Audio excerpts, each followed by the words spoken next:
Fernando Paulsen y nuestros panelistas e invitados son una combinación clave por la 92.9 FM. La clave me escucha. Empieza tu día con toda la energía natural de Marley Coffee, un café de grano orgánico molido al instante con leche descremada. Prueba el sabor de Marley Coffee en sus 12 exquisitas y variadas mezclas que te esperan para recargar tu día. Con Marley Coffee disfruta tu día con toda la onda. Ya estamos en nuestra primera parte del panel de este día miércoles. Estamos con Alberto Mayol, como siempre. ¿Cómo estás, Alberto? ¿Qué tal, Fernando? ¿Cómo estás? Y estamos esta vez con Beth Gerber, que vuelve. ¿Cómo estás, Beth? Hola, Fernando, ¿cómo estás? Y hola, Alberto. Hola, Beth, ¿qué tal? Oye, yo pensé inmediatamente, Alberto, que esto que se publicó sobre la contradicción de informes del DINE y la ANI, pero casi mandado a hacer para El Padrino.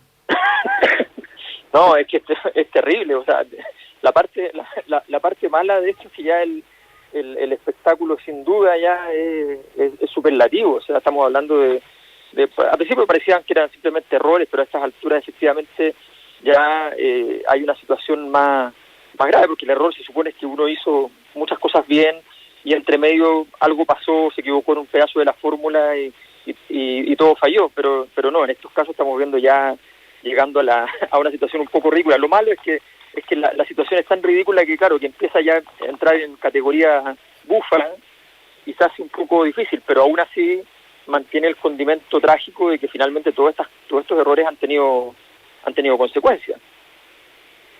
Sí. Bueno, vamos a ver cómo sigue esto, porque cuando tú tienes una información de este tipo, yo imagino que alguien se va a tener que hacer cargo de esto. Algo, bueno.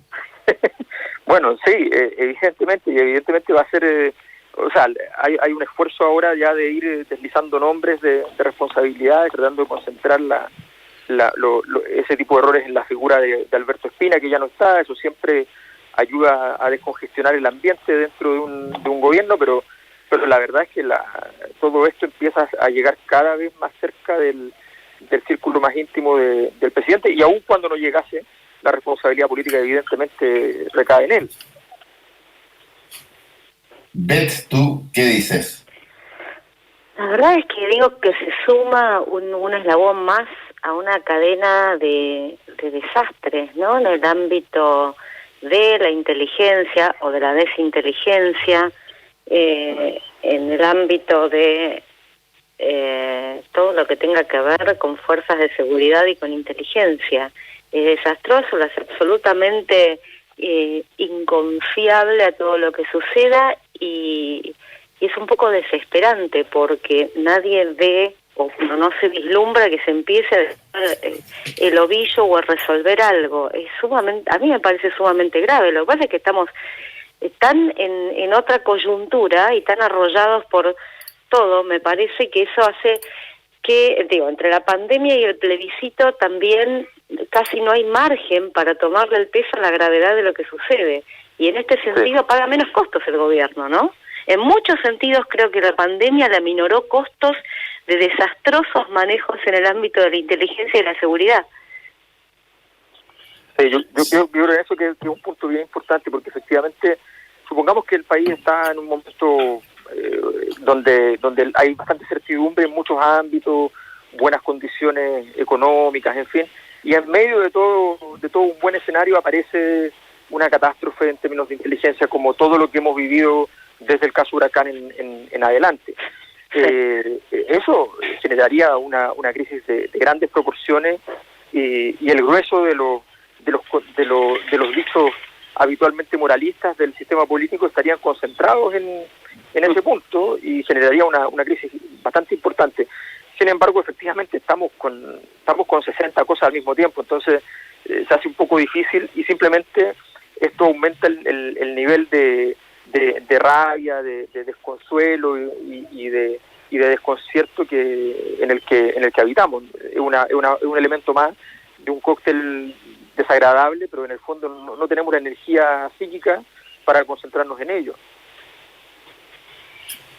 Sí, Bueno, al margen de eso, estamos en ya pocos días de probablemente un plebiscito como no ha existido ningún otro en la historia, salvo el del 88, por las implicancias que puede tener.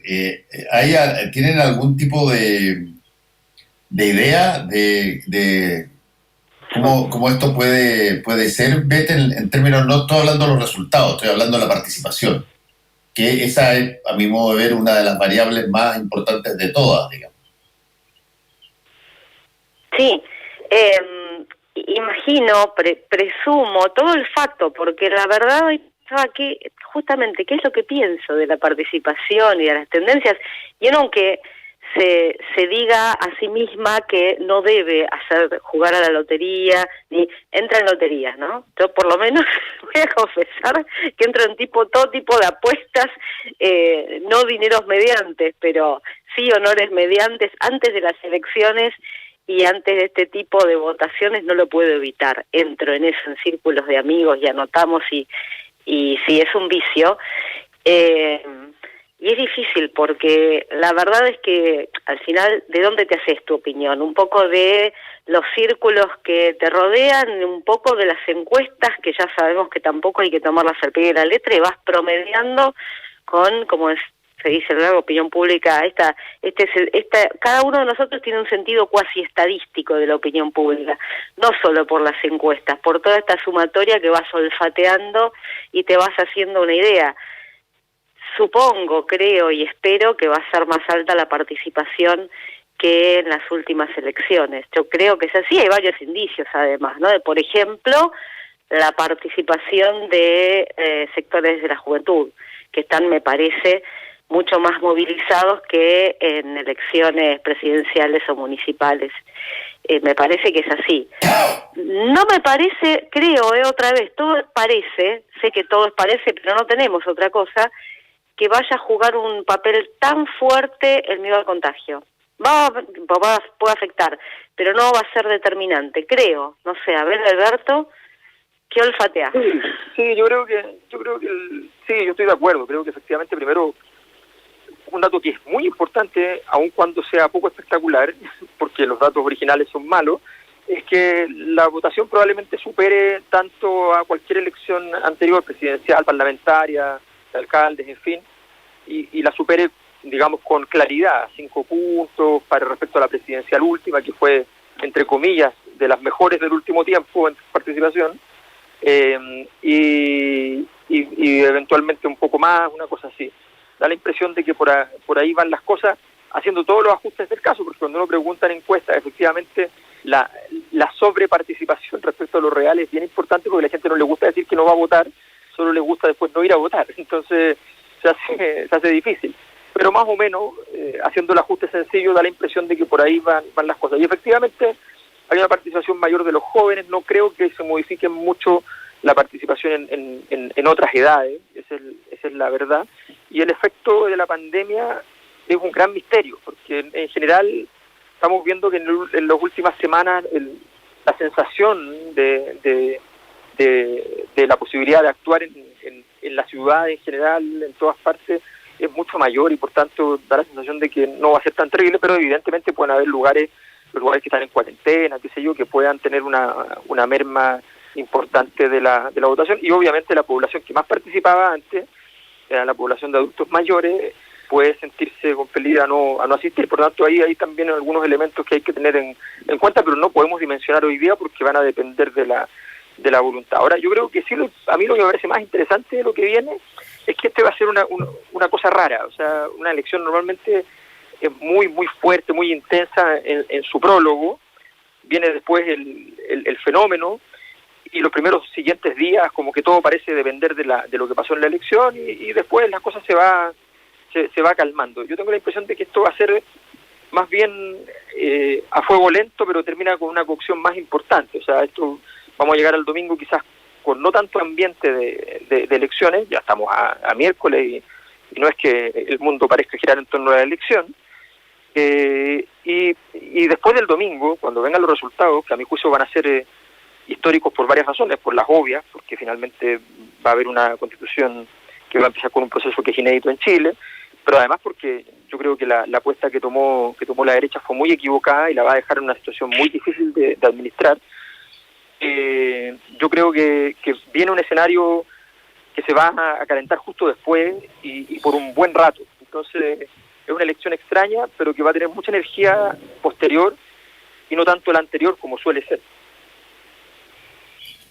Sí, es bien interesante cómo se va a desarrollar esta jornada. Mientras tanto, todavía hay discusiones, esas típicas discusiones que tenemos nosotros antes justamente de las elecciones, cuando faltan pocas horas para hacerlo, discusiones sobre si es que se debiera dar tarifa liberada para el transporte público, no el transporte público, a miércoles del domingo. O recordarle a todas las personas que tienen que llevar su propio lápiz, digamos, y los documentos que necesitan para certificar su identidad, todas las cosas que son obvias en un proceso de elección o de participación electoral. Y creo que desde ese punto de vista hay duda. Yo tengo duda, por ejemplo, respecto de cómo si es que es una afluencia muy grande de gente, cómo eso se va a trasuntar en la votación propiamente tal, digamos. Tú puedes tener, para mantener la distancia social o la distancia física, puedes mantener colas gigantescas, digamos. Pero me imagino que todos esos problemas son, si tú quieres, menores a básicamente la toma de decisión sobre si ir o no ir. Que es una cosa que nos ha pasado a nosotros desde que el voto es voluntario. Y lo hemos conversado cada vez antes de cualquier elección. Sí. Y este es voto voluntario. No así el plebiscito de salida. Claro. Sí. Yo no creo que... A ver, tal vez estoy idealizando la situación porque la verdad que tengo un entusiasmo enorme, me interesa... No puedo no mezclar lo personal en lo personal, todo lo que tengo mucho puesto en esto, mucha expectativa, y también me pregunto más que el día de la elección, me pregunto también por el después y los que siguen porque me pregunto también cómo se elabora toda la expectativa que me parece que es generalizada. Bueno, y yo con esto, ¿por qué idealizo un poco el día? Porque me imagino una actitud cuidadosa, porque hay cierto fin, simplemente porque tengo una idea bucólica del día de las elecciones y que vamos todos, cuidadosa y republicanamente a votar, pero hay una marca, ¿no?, de cosa republicana, de acto cuidado, de acto pautado, sí. Y quienes van conscientemente por esto y hacen una elección consciente de dirigirse a cumplir con un acto republicano que tiene ciertas reglas. Eso filtra y te predispone, me parece. Entonces, en eso tengo cierta esperanza de que haya, por más que haya una tremenda cola o mediana cola, ojalá que sea importante la cantidad de gente que vaya, de todas maneras eso va a tener lugar en general en ambientes abiertos, en general, que te toque el patio de una escuela, pero de todas maneras es raro, que no tenés por qué amucharte y creo que se puede manejar, y sobre todo le pongo esperanza a esto del cuidado con el que vas, porque ya vas con un filtro y una disposición. Eso sí, respecto al transporte público, me parece que debería ser absolutamente indiscutible que tiene que ser gratuito, o sea, hay que facilitar el acceso al lugar de votación porque es una cuestión de interés público, o sea, no sé, pero es increíble que se vuelva a tratar el tema. En cada elección tenemos siempre la misma conversación respecto al...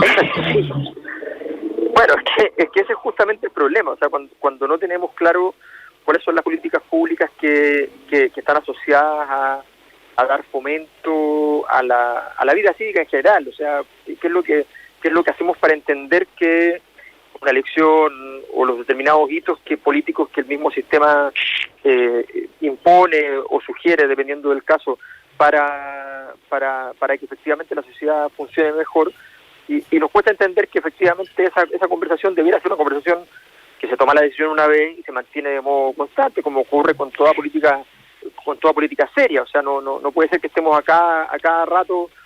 O sea, un día va a surgir la propuesta de que por esta vez la gente que va a votar, no sé, puede descontar impuestos, o sea, cualquier cosa. Entonces no tiene sentido. Tienen que ser políticas generales, y además una cosa bastante simple, no tiene ninguna cosa extraña, no supone ningún costo. La evasión por de pronto es tan elevada que a estas alturas ya no han sido pocos, incluso dentro del mismo Parlamento, que han estudiado la posibilidad de que sencillamente otorgar gratuidad al transporte en algunas partes. Entonces, de verdad, no tiene sentido. O sea, esto de tener que discutirlo cada vez, y ahora ni hablar, estamos efectivamente a miércoles para el domingo, o sea, cuesta entender esos niveles de confusión y por qué esas discusiones no se dieron en el momento adecuado. Sí. No, a mí siempre me ha sorprendido, para serte franco, esta discusión postrera sobre si es que debiera o no debiera, en un día de elección nacional, debiera o no debiera ser autorizado que las personas puedan transitar libremente en los transportes públicos sin pagar. Y entendiendo la diferencia, que hoy día sí que se entiende con mucha más probablemente propiedad, que incluso te voy a dar el beneficio de la duda en elecciones anteriores, pero a raíz de la pandemia, si es que hay algo que hemos aprendido a ver, es alguna de las variables reales de cómo Chile funciona, y donde efectivamente las distancias, donde las personas tienen que recorrer, y por mucho que a mucha gente le pueda parecer nimio o bajo el importe del transporte público, bueno, para personas que ya sabemos viven con bastante menos que el mínimo, eso es un impedimento objetivo para que puedan cumplir con su deber cívico, digamos. Sí, por supuesto. O sea, evidentemente el transporte constituye un porcentaje que puede llegar a ser un sexto del ingreso del hogar, pero por persona. O sea, estamos hablando de una situación bien dramática eventualmente. Entonces, efectivamente, tener trabas, pensar en que hay trabas de algún tipo, sobre todo de carácter social, en un momento donde la crisis que viene social, no nos olvidemos nunca que estamos entrando a la solución política de la crisis, a la solución grandilocuente, pero la solución social de lo que dio origen a la crisis, que son los problemas sociales, resulta que no se ve en ninguna parte.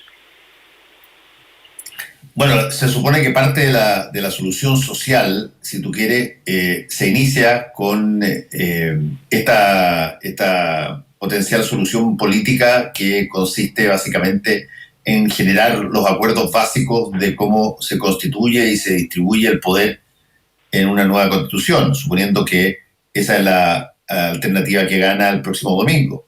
Y por lo tanto yo, claro, me imagino que van a haber muchos temas, si tú quieres, del ámbito social que se van a recalcar en todo ese proceso de discusiones, sin que por eso siga absolutamente vigente toda la discusión política que, bueno, no se va a suspender el país por el hecho de que se esté redactando una nueva constitución, potencialmente. Yo creo que al contrario de suspenderse, esto va a profundizar la politización o la repolitización de la sociedad, porque de hecho ya creo que desde octubre del año pasado está en evidencia, ¿no? De que se ha repolitizado el debate en el espacio público, esto de creer que nadie estaba ni ahí, que no interesaba la política. Bueno, no es así. Hay otras las cuestiones que generan rechazo, y esto se demuestra, vamos a ver qué pasa con el porcentaje o con la participación el domingo, pero si es como esperamos y como creemos, más alta que en general las elecciones de autoridades, entonces ahí, por ejemplo, ya tenés un primer indicador, que no es la reticencia frente a la participación política, sino depende de qué tipo de participación política y qué es lo que estés decidiendo, ¿no? Entonces no es que hay tanta indiferencia frente a la política. Política partidaria es una cosa, la política, lo político es otra. Entonces yo creo que sí va a haber una profundización de esto que ya estamos viendo desde octubre del año pasado, porque los temas de la constituyente van a estar, creo, en el debate público y van a ser objeto de debate público. Me parece que esto es más que saludable.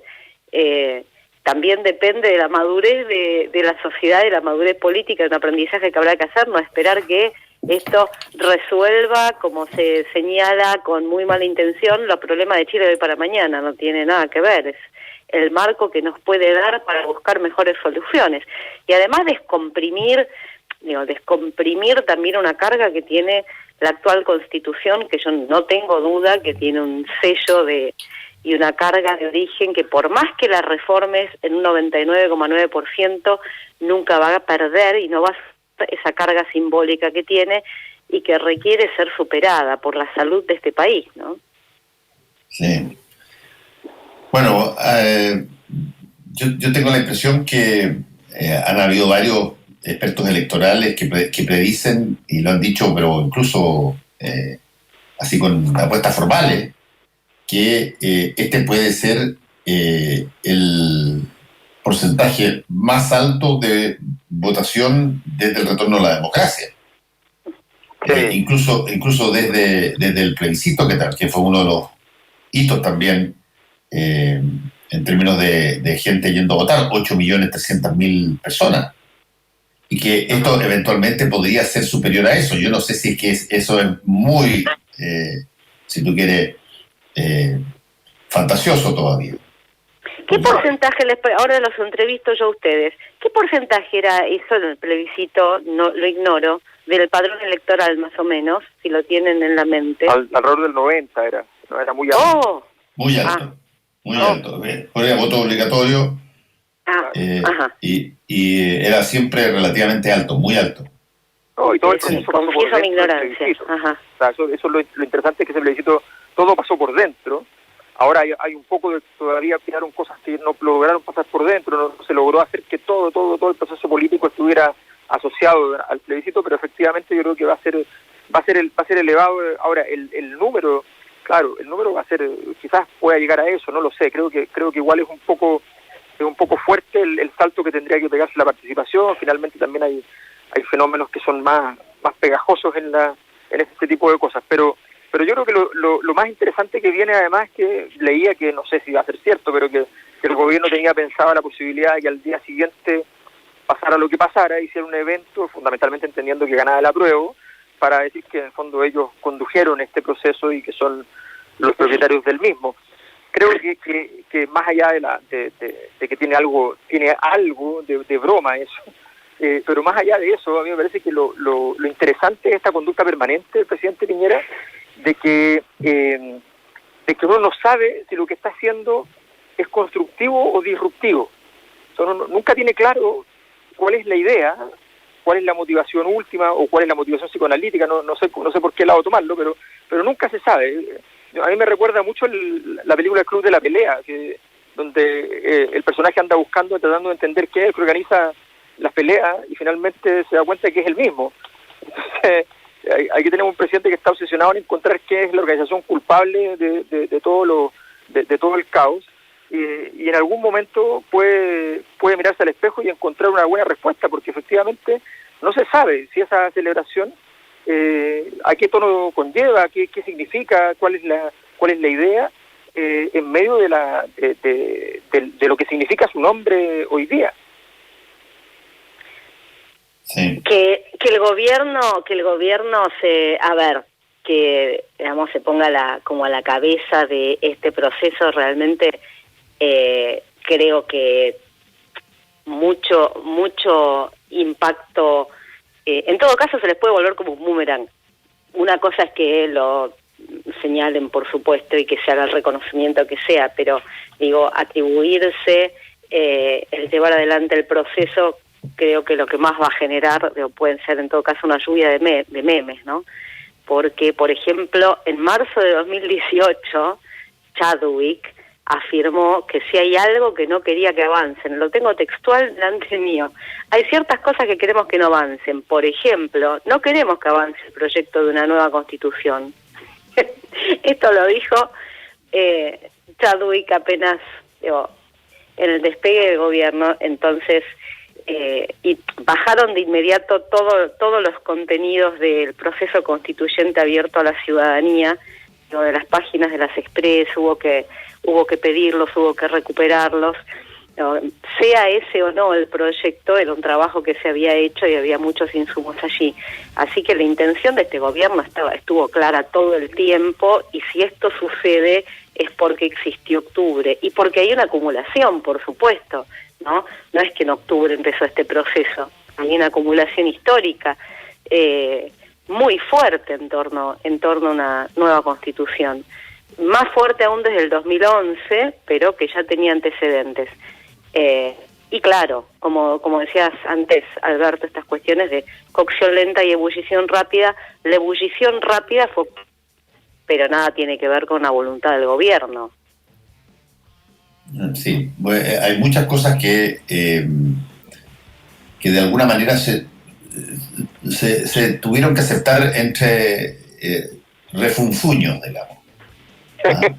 Pero el hecho práctico, el hecho evidente, es que ya está acá.